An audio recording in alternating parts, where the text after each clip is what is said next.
How is everybody doing? And welcome back for another Strength Chat podcast.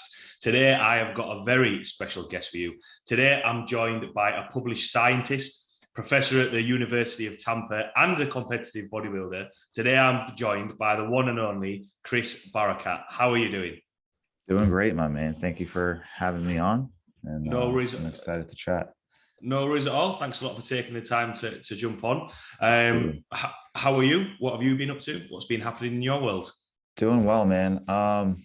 Life has been interesting. Work has been interesting. I competed in 2021. So my season ended in November and everything went as good as it possibly could go. Earned an actual pro card with the WNBF and stuff like that. And then it's been a little bit weird since then. I haven't been training as frequently. I've kind of put a lot of attention, focus more so on a lot of research projects, business projects and stuff like that. So things have shifted a bit. I'm trying to get back into my normal training routine as well. Instead of training 2 or 3 days a week, get in there 4+ days a week. So we'll see what happens. Yeah. Has it been a nice transition though to have a little bit of a break after last year as well, and put efforts into other projects as well, or are you chomping at the bit to get back? Yeah. No, I definitely needed the break, like physically, mentally. It was required, I believe. And if you're giving something 100% of your effort, you're not watering other areas of your life that need that water and need that time and attention. So I had to kind of make sure some of the things were taken care of, and now hopefully I can get back to a more harmonious balance. But that's a constant challenge in life, like regardless of what we got going on. Yeah, definitely. So obviously, I gave a brief introduction there. But for anyone listening who might not know your background in research and training and coaching, just want to give a little bit of a background to yourself. Sure. Yeah. So real quick, I started competing in 2011 as a bodybuilder, and that transformed my academic pursuits. I always thought I was going to be a physical therapist when I was much younger. So I studied athletic training, which is like a hybrid between sports rehab and emergency care. And then I was going to go into PT, but I worked in PT clinics for a long, long time. And as I got more involved in bodybuilding, I decided to pursue my master's in exercise and nutritional sciences. And that's where I really started getting involved in the research field. And immediately post-graduation, they hired me on as a part-time adjunct professor there. So I've been teaching there for the last 6 years. And I've been doing research out of the Human Performance Lab. So the research we do, fortunately, it's all based on things I'm really interested on. It's on maximizing hypertrophy, improving body composition, looking at different set volumes, looking at different set configurations, looking at advanced training techniques. So I've been very fortunate to study exactly what I love, and I'm continuing to dive down that route and got multiple research projects like in the works right now. So just a lot to juggle. Yeah. You just needed like a thought bubble to pop up then of just living the dream. yeah. Trying, man. Definitely trying to live the dream for sure. Oh, cool. And one thing I mentioned obviously in the emails when we were setting up this podcast episode up, but I always mention about sometimes we throw a couple of tangents in there, and I know I sent the main topics that we went on, but obviously in terms of bodybuilding, in terms of the training process side of things, especially having one foot in the research camp and all the other things that you read about people and athletes that you watch to do in the past. How have you found sort of balancing that? And, have you tried to have a look at some of those methods in a research setting? Do they both balance each other out? Does that kind of make sense? Yeah, absolutely. That makes a lot of sense. So I will say when I was younger, I actually valued the research way more. So if I saw another expert on social media or on a website share a new research study or share their personal thoughts that were quote unquote evidence-based, I gave it a lot of weight. Like I really trusted it. I really valued it. And the more and more I've been involved with research and my ability to critically analyze research, and the more I understand that a lot of exercise science is like underpowered, I don't give it nearly as much weight as I used to. I still utilize it as part of my decision making, of course. But I really value kind of client preferences and anecdote, basically just as much as the scientific evidence as well. So rather than giving more weight to the science and less weight to the other, when you think about evidence-based practices and you have client preferences and you have anecdote as those two other bubbles, I really try to keep that well balanced, rather than some people, I feel like they need a randomized control trial kind of pointing them in the direction in regards to what they're doing. That's not where I'm at all. Yeah, so. I think the key word that you said there is balance, making sure that, like what we've said about in terms of life, but also in terms of the approach, because I think, and I have this conversation with the trainers and the coaches that I work with as well, I think it's good to have a mixture of both and finding out what works, because ultimately, it's all tools for the clients and athletes that you're working with. That thought of research points in that right direction, but then you might have to adjust that depending on the person. So the main topic I had in mind, and it kind of ties in, especially with you coming to the end of your season last year and having a little bit of time off. People always talk about body composition or a body recomp, and I kind of wanted to, because I always feel as though sometimes topics like that can be sometimes misunderstood by athletes, but also sometimes by the general population wanting to get involved in training. So starting at the beginning, what's the start point when it comes to a body recomp, and what does that actually mean? Yeah, so body recomposition is when you are gaining muscle mass and losing fat mass at the same time. So I'll give a quick background on how I became so fascinated by this kind of phenomenon. First of all, it's like one of those things where a lot of personal trainers, coaches in the gym, a lot of coaches on different athletic teams see this happen all the time. So I'm gonna backtrack before I got involved with research. When I was an athletic training student for my undergrad, I worked at the college football team. And at the beginning of the college season, the preseason, we would get athletes that came in from whatever. They could be a freshman, junior, sophomore, senior, whatever, didn't matter. They would come in maybe a little bit out of shape. They train really hard for 4 to 6 weeks, and then they get into their actual football games, right? And I would see these athletes recomp like crazy, right, in a very short time window. And I was like, don't get me wrong, some of these athletes have insane genetics, but it was also like one of those things where I'm like, why am I seeing these evidence-based people saying like recomp doesn't really occur unless you're obese or you're on steroids, this, that, and the third. So that was like the first time I really saw it happen to a very large degree. I was an undergrad student working football. And then when I got involved with the research, the first research study I was ever a part of, we investigated the effects of auto-regulation of exercise selection versus a fixed exercise selection. So a very strict program compared to a more personalized program based on what you're feeling that day. And the purpose of the study was to look at strength gains and muscle gains. So we're looking at muscle size via ultrasound, and we're also looking at muscle gains via the whole body, looking at like a DEXA scan, lean body mass. I wasn't even thinking about people building muscle and losing fat at the same time. But when I saw the results and we kind of looked at everything, I was like, wow, this is really cool that some people actually lost fat and gained muscle at the same time. And then it kind of just snowballed from there. But long story short, it's something that I see every single semester now, ever since that first study I've been a part of. It happens to multiple subjects every single semester. And it's happened in a lot of the scientific literature that we do discuss and we do share, but it was kind of never really highlighted.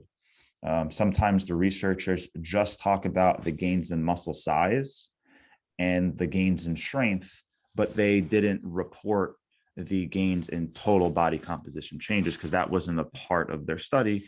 And a lot of scientists do know that this does happen on a pretty common basis. So anyway, I just kind of kept investigating the literature, and it turned into big projects. So like I did one huge project with Jeff Nippard where we wrote the ultimate guide to body recomposition, which is like a nutritional guide where I went through a lot of the literature that demonstrated this.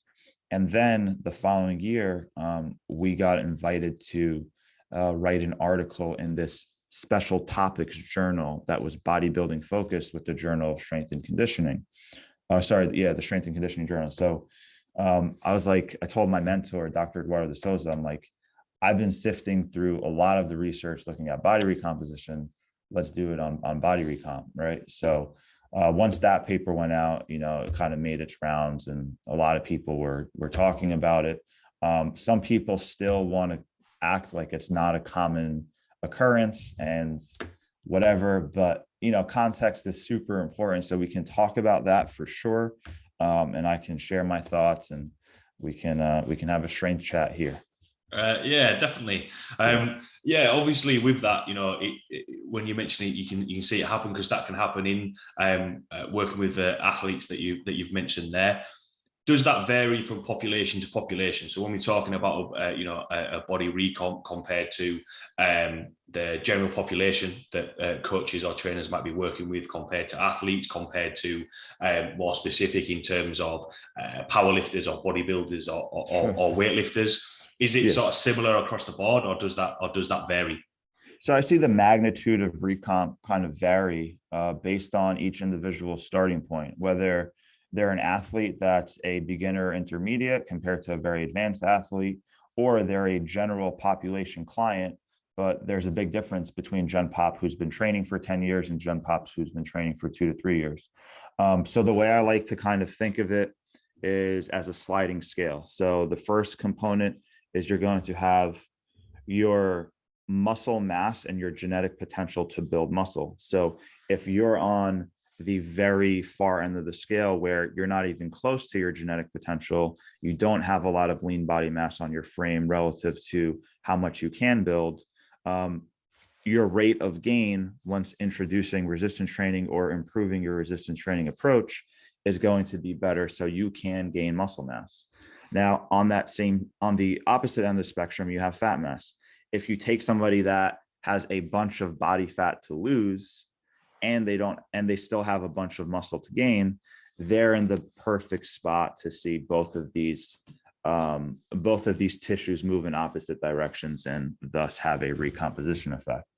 So again, like I see it with Gen Pop clients where we might not have hard data on it, right? Like we don't have a DEXA scan, we don't have body fat percentages, but we see their waist circumference is going down and their body weight is staying the same, or their body weight is even going up, and their strength in the gym is going up, and you see their delt start to round and their muscle belly start to improve aesthetically, right? So when you see stuff like that, it's pretty clear that, okay, this person's losing fat mass and gaining lean mass. So yeah, it kind of works on that sliding scale.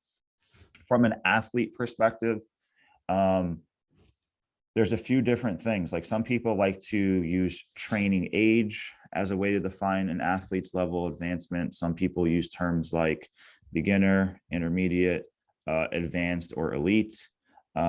Those different terminologies are also used. But something I think that's really important is like that individual's current training status.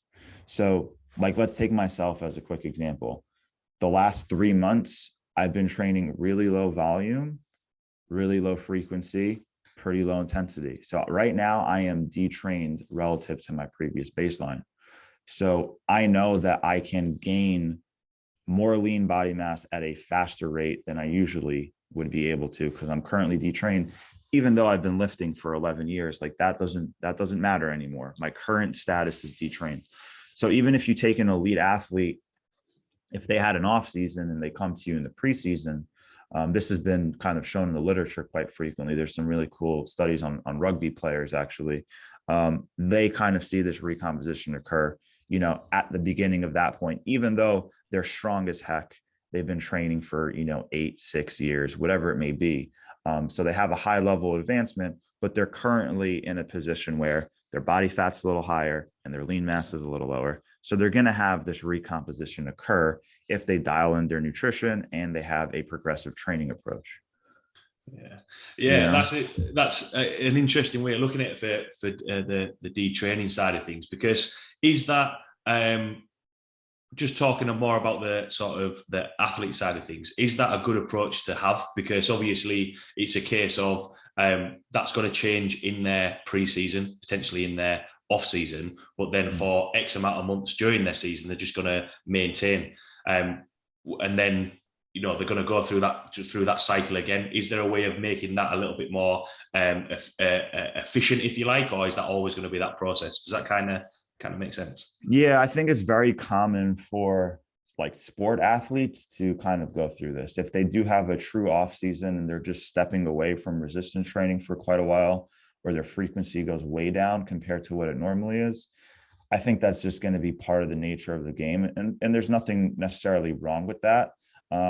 Obviously, it would be great if they maintain their performance and they maintain their lean mass rather than having decrements in it and taking a couple steps back. But the cool thing is it's very easy to regain what was previously lost. So that doesn't take nearly as long as compared to building it the first time around. Yeah. Would that vary for sort of like boxers and combat sport athletes? Because as I'm thinking about that, because you see more so the general population looking at the boxers and combat athletes. The main thing that you mentioned, I don't know why when you mentioned rugby, but then I started thinking about boxing, and Ricky Hatton's a prime example of, he was really lean, you know, you could see that he had that aesthetically, he had that definition, but then in between fights, he'd shoot up in terms of weight. So then looking from the general population side of things, they'd be thinking, oh, well, it doesn't matter if I put too much weight on, I can just do a body recon or change it around from there. Does that kind of vary in the combat sport side of things? Does that make sense? Yeah. Well, the combat sports side of things is really interesting. So my brother used to fight professionally in MMA, and he still coaches professionally in MMA. So I have some insights there as to like what's common practice. The truth of the matter is I feel like they're pretty far off in regards to optimizing their approach.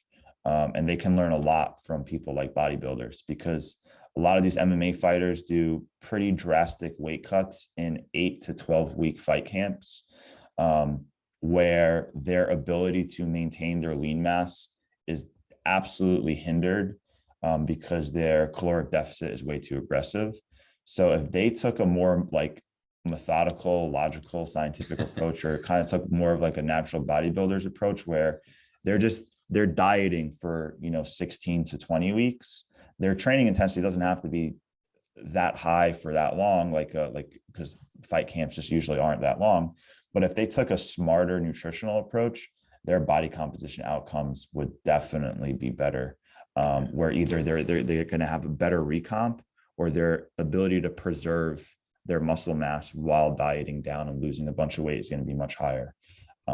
So yeah, I don't know if I'm not sure what exactly the question was, but the combat sport realm can learn a lot from like the bodybuilding approach. Yeah, I told you about tangents. Sometimes I've got the questions written down, and then I'm thinking, what about that? But the thing is, one of the topics that we wanted to touch on there, that thing of where do people sometimes go wrong? And you've said there about the combat sport athletes, boxing can learn a lot about that from that.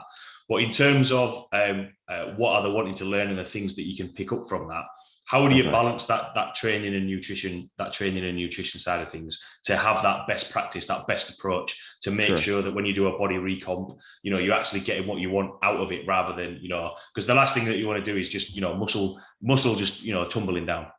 Cool. Yeah. So I'll kind of cover those 2 points. Like, what are the combat athletes doing wrong where they're shooting themselves in the foot? And then how should people actually approach it and not try to replicate what they're seeing?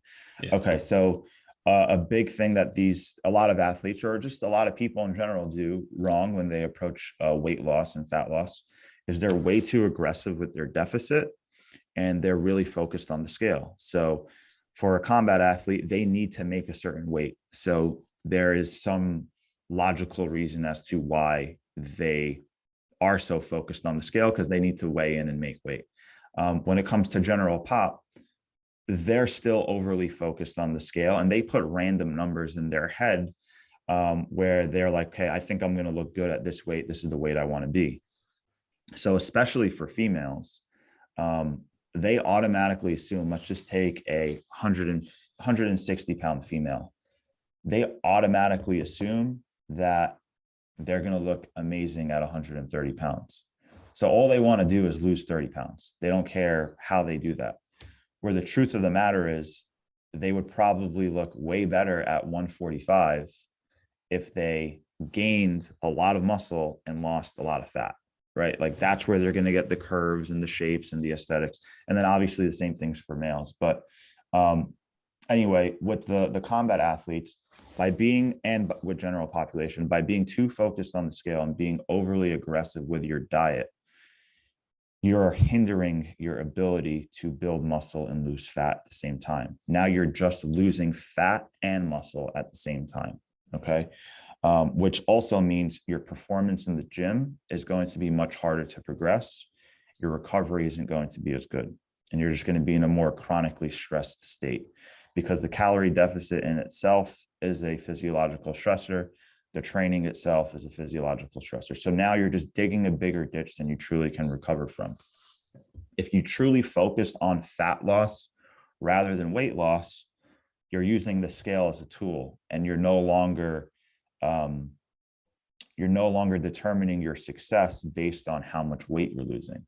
So you can be less aggressive with your deficit. You can still be in a deficit, but a much smaller deficit, where the majority of the weight you're losing is coming from pure fat mass.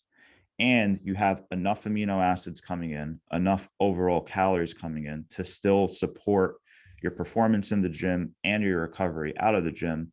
And therefore, depending on your current training status, your experience, you can build muscle and lose fat at the same time. So that's what's like just really important, is to not get overly caught up in the scale. For anybody listening who is trying to improve their body composition, use the scale as one tool, but also take a circumference measurement, also take progress photos, and pay attention to, all right, how are your clothes fitting you? Pay attention to how are you performing in the gym? If your performance is improving and your waist circumference is going down, you're doing great. Keep up the good work. Don't get overly caught up in the scale weight. I mean, a lot of funky things can happen once you start resistance training or once you change your diet. Our muscles are around 70% water, so we can start storing more glycogen. Maybe you start supplementing with creatine, so now you're storing more intracellular water. And all of that is working against you if you were just focused on the scale, but it's actually working with you when you're focused on body composition. So it's important to, not just pay too much attention to the scale. Yeah, I think the key thing that you said there was use it as a tool, and then you listed off, a load of other things, tracking, your waist circumference, because even now, I had this conversation, I had an assessment yesterday with a client, and her weight changed by 0.1 of a kilo, which was nothing, but she'd lost fat and gained muscle, but all she kept looking at was, but my weight's not changed. So then it's a case of, right, well, look at the photographs. You're seeing a change in your physique, and that goes for men as well. Thinking, I want to put mass on. I'm putting muscle mass on. Why is my weight stayed the same? Right, okay. Well, there's other things to look at that, which we can track. Going for more of the because obviously with the general population, we touched on the boxers and combat sports, going into more of the bodybuilding world and maybe the strength world in terms of powerlifting and weightlifting, either you're in a weight class or, you've got, you're in certain categories. What sort of the time frame do you give yourself, and how much and when would you ideally go for a body recon? Is that always needed within those areas? Because, from the strength athlete's point of view, they want to put more muscle mass on. It's going to allow them to, have more potential to lift a little bit more. From the bodybuilding side of things, they might want a little bit more shape or those sort of things. When is that kind of needed, or is it actually needed? What's the decisions on that? Yeah, so it's going to vary depending on their experience level. So if I have a first-time competitor ever competing, and they don't have a bunch of training experience in the gym, I would expect to see them recomp, where they actually gain muscle and lose fat at the same time. With someone like myself, who's much more advanced, my goal was not building muscle and losing fat. It was preserving all of my muscle and losing fat mass. So you kind of have to be realistic with, okay, what is the primary goal? Is the primary goal muscle building, or is the primary goal fat loss? I think once you identify that, then you can have a better approach, or you can actually outline a better game plan in regards to what you're going to do. But the way that you train and the way that you eat should always be to support performance and recovery, and thus muscle building. Okay. The thing that's going to vary is, okay, how many calories are coming in? Are you in a maintenance phase, a surplus, or a deficit? So again, if the primary goal is fat loss, you're probably going to get into a small caloric deficit. Unless you're a true beginner, then I would put you closer to theoretical maintenance, or even a slight surplus. And I would see muscle being gained and fat being lost, because that training stimulus is such a strong driving force there. So it really depends.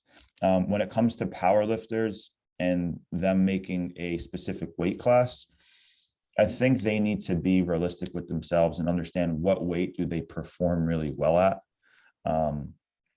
Just because you're losing weight, if you don't go about it in a smart manner, it doesn't mean that you're going to be more competitive in a lighter class, depending on how you diet. Now, again, if you preserve all of your lean muscle while dieting down and doing this in a very smart way, you absolutely should perform better in a lighter weight class. But if you crash diet, there's a high chance that you're going to perform worse, and there was absolutely no reason to do that. Or you literally crash diet and you lose muscle, and now you're kind of in a position where you were worse off than you were if you just stayed and kind of cruised into the competition.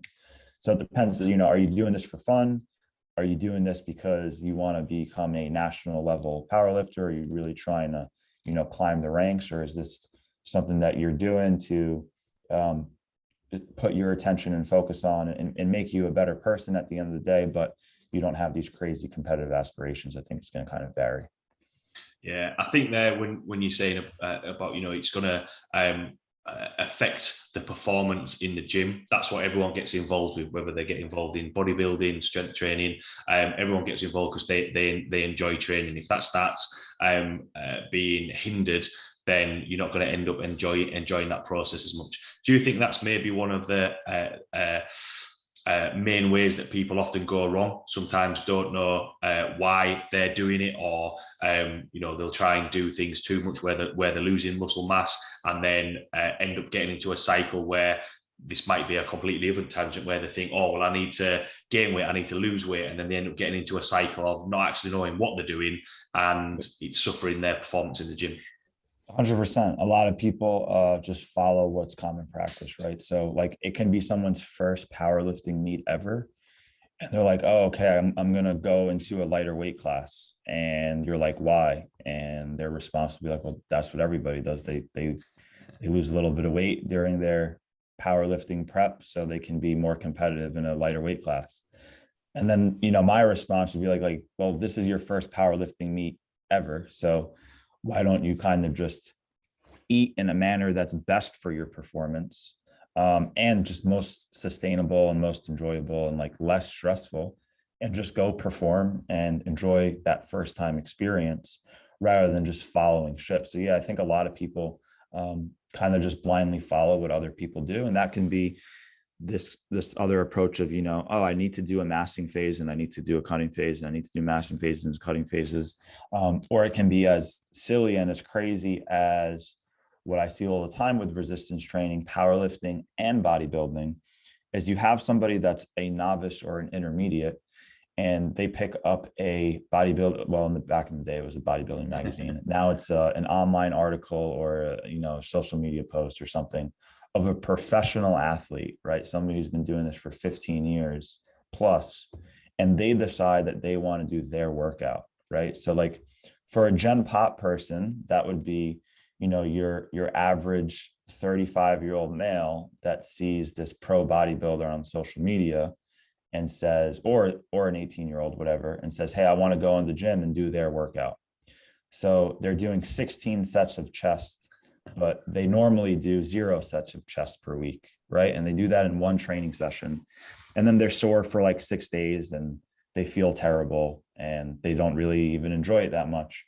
And the same thing kind of happens with powerlifting. It's like, you know, a beginner or intermediate kind of sees a powerlifting program on social media and they kind of take it and run with it. And they're doing squat, bench, and dead all on the same day, or they're doing like, you know, 6 working sets or something crazy. It's probably not the best approach. And the comparison I kind of draw that to that makes it seem more mind-boggling to people is like, we're not endurance athletes, right? So if I asked an endurance professional, like, hey, I want to start getting into, you know, half marathons, what should I do this upcoming week? I guarantee you that endurance professional does not tell me to go run a half marathon. They probably tell me, well, you know, go jog a mile and see how you do, and then jog a mile and a quarter, and then jog a mile and a half, and eventually jog 2 miles, and, you know, slowly but surely increase the total work you do. Because if we did jog that half marathon, we're going to be sore for 7 days. We're going to feel like shit. We're not going to make it past the finish line, kind of thing, right? But why do we do this with resistance training? It's just because people are following ship and they're not taking the context into consideration. So that was a really long rant, but I think no, I liked it. I like the analogy of that because, yeah, it's funny. I think I've used a similar analogy of, yeah, you wouldn't just go out and run a marathon. It's the same as people just wanting to max out all the time. You know, if you were going to get better at running, you wouldn't every time you go out for a run, you wouldn't run a marathon and then run another marathon. It just doesn't work like that.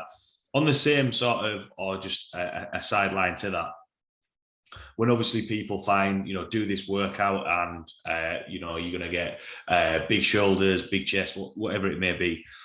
What about in terms of the results of what people expect? Because, you know, a lot of people always expect big changes, whereas sometimes as you become more advanced and develop in your training career, the amount of results that you're going to get are going to get smaller because you've been training for a lot longer time. Yep. So what's kind of your thoughts, or what have the research said on the results that people should be expecting?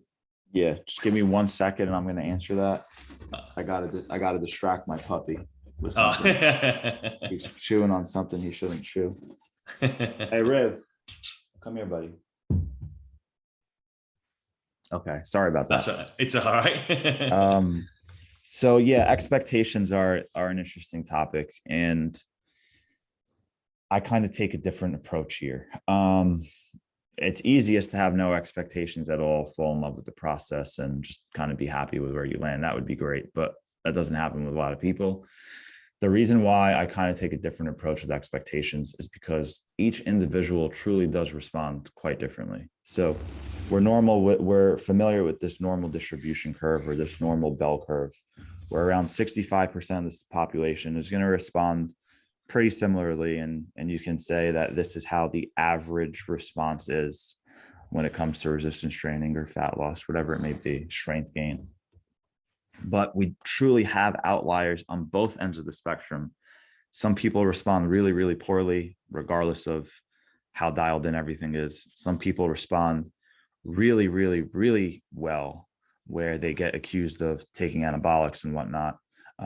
Even if they're not super on point with their training and their nutrition, they just respond, right? So because there are such individual differences, I hate putting numbers on things. Like you see in the evidence-based community, like, oh, well, if you're advanced, you should be really happy if you gain like 1 to 3 pounds of muscle in a year. And I don't like saying that because I'll call them intermediates, but I've seen intermediates gain like 15 pounds of lean mass in 8 weeks of training, right? Where I've also seen someone else gain 0 in the same exact training study. So maybe our average for that training study was, let's just say, 5 pounds of lean body mass as an example, but that was in an 8-week study. So why am I going to tell somebody that they could only gain 5 pounds in a year or 3 pounds in a year when I'm seeing people put on 5 pounds in 8 weeks? So I don't love giving people expectations. I kind of have them focus on doing their best, focus on the process, focus on progressing in the gym, focus on developing good habits when it comes to their nutrition, when it comes to their recovery, when it comes to their sleep hygiene. And I do think that a lot of people, if they give it their true best effort, they do something consistently for 3 to 4 months, they will be pretty impressed with their own results, regardless of what their previous expectations may have been.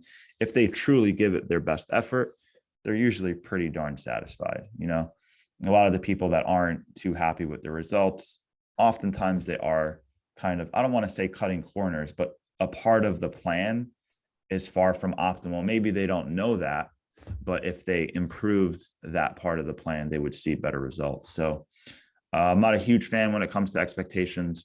I'm assuming you see the same thing when it comes to strength, right? Like you might get someone who comes to you and maybe they're squatting 185 for their 1 rep max. And then literally 12 weeks later, they touch 315. Whereas someone else has been lifting for years and years and years, and they'll just never touch 315, So it's hard to put out expectations for a few reasons. I don't want people limiting themselves. Again, so if you give them a really low limit, if you tell someone, yeah, you'll probably only gain 1 pound of muscle this year, they probably will only gain 1 pound of muscle this year, but maybe they were an outlier that could have put on 20 pounds. So I just don't like really, I don't like having very specific expectations, which is sometimes hard for people to deal with. And sometimes that's why my clients absolutely love working with me. And that's why some clients won't even start the process of working with my team, because they want very, very concrete expectations that whichever coach is giving this to them, they truly can't guarantee like numbers. So, they're kind of just being told what they want to hear. And that's not what we should do all the time, right, as coaches. Yeah, definitely. Because it is a common question. And, I always like to think about questions that people have said on the gym floor or speaking with clients and speaking with other coaches, because it's, well, how much can I lose in 4 weeks? How much can I lose in 12 weeks? How much muscle can I realistically put on?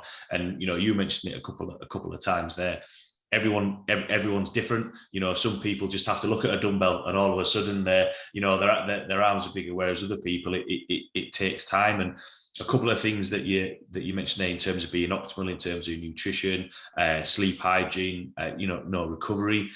How much sort of what are usually the missing pieces of the puzzle? Is it just a case of some people just need to take more time? Is it a case of training volume, or is it literally? I know obviously that go-to phrase. It depends on everything. But is there sort of any red flags that you would look for, or things that you think, right, actually this is the main area that we want to focus on? Yeah. So right off the bat, I mean, genetics is the biggest difference between all of us in terms of how we're responding. But what I honestly think is the biggest issue is consistency over time. So a lot of people can nail it for 3 days, for 5 days, for a week. It gets harder and harder to string those days of consistency, weeks of consistency, months of consistency together. So a lot of people might execute their plan well Monday through Thursday. Friday, Saturday, Sunday is complete shit. It kind of comes down to that. Some people can stick to a program for 3 to 4 weeks and they're actually progressing on it. And then they're like, I'm kind of bored, I'm going to do something else. And then they change the training stimulus like to a pretty large extent. And then they kind of just spin their wheels, like, they're staying in the same place. So I think just consistency over time is like the biggest piece to the puzzle. And then another thing I wanted to point out, I think it's cool to share with your clients, what are some of the normal responses, or what are the averages of what you see with the people you work with, and then share a story with them where, I had this person gain a crazy amount of strength in a short time period and put on a lot of muscle in a short time period.